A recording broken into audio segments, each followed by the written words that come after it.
Партия «Единая Россия» выдвинула своего кандидата на должность председателя Народного собрания Ингушетии. Им стал Мухарбек Дикажев, который пока еще в должности председателя с приставкой «ИО». Правда, утверждать кандидатуру окончательно будут уже в парламенте.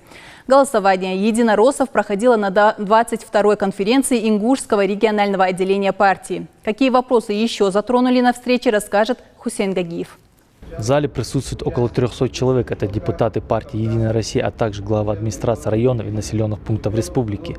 На повестке дня несколько вопросов, главный из которых – выдвижение кандидата на пост председателя Народного собрания республики. Вначале собравшиеся подвели итоги деятельности регионального отделения партии за первое полугодие. Это проекты, которые удалось воплотить в жизнь под эгидой партии. Ученик года, спортивные площадки для дворовой молодежи, Кавказская туземная конная дивизия, Орден Милосердия и Народный контроль. Эти проекты действительно помогают нам объективно оценивать ситуацию, которая происходит в республике. И, конечно же, сподвигать нашу молодежь на то, чтобы она была более активной и участвовала в жизни нашей республики. Собравшиеся отметили также значимость состоявшегося 26 апреля по инициативе главы республики первого съезда депутатов сельских поселений Ингушетии. Это первый столь значимый форум у нас в регионе. Данный формат общения позволил депутатам вынести на обсуждение злободневные вопросы, касающиеся развития села. Инициаторы проектов – представители молодежи. И сейчас пошли инициативы снизов.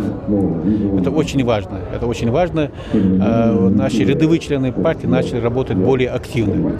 И они где-то заставляют нас, руководящие коллегиальные органы, исполком партии «Единая Россия» региональный, да в целом региональный политсовет работать более активно. То есть нам они не дают расслабляться. Далее депутаты приступили к главному вопросу – выдвижение кандидата на пост председателя Народного собрания Ингушетии. Напомним, прежнего председателя парламента Магомеда Татриева не стало в этом году 31 мая. С 1999 по 2003 годы он являлся депутатом Народного собрания, председателем постоянной комиссии по бюджету, налогам и финансам, а в 2013 году был избран председателем парламента. Никаких ограничений по количеству претендентов не существует. В форме свободного обсуждения участники конференции выдвинули на альтернативной основе две кандидатуры. Это Мухарбек Дикажев, в настоящее время исполняющий обязанности спикера Народного собрания, и депутат Марим Амриева. Прежде всего, это для меня огромная честь, поверьте, и я очень благодарна.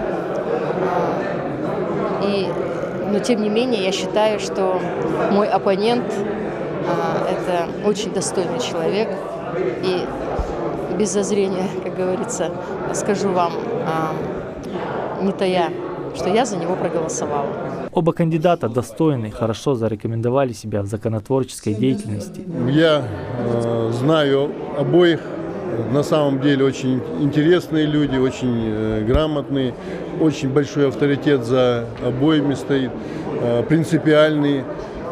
И считаю, что сегодняшние делегаты правильный выбор сделают. По итогам тайного голосования 76 из 106 делегатов проголосовали за Дикажева, 21 за Амриеву, 9 бюллетеней признаны недействительными. Конечно, это большая ответственность, большая должность, и я, конечно, в случае моего избрания председателем, конечно, все свои знания, умения, навыки, жизненный опыт, профессиональные навыки, все это приложу для того, чтобы оправдать такое высокое доверие на этом ответственном посту. Кандидатуру нового председателя Народного собрания республики будут выдвигать и рассматривать на внеочередном заседании парламента. Из 27 депутатов 5-го созыва 22 имеют мандат «Единой России», поэтому можно предположить, что кандидат от этой партии имеет наибольшие шансы на победу. Хусейн Гагиев, Слонбек Аздоев. Итоги недели.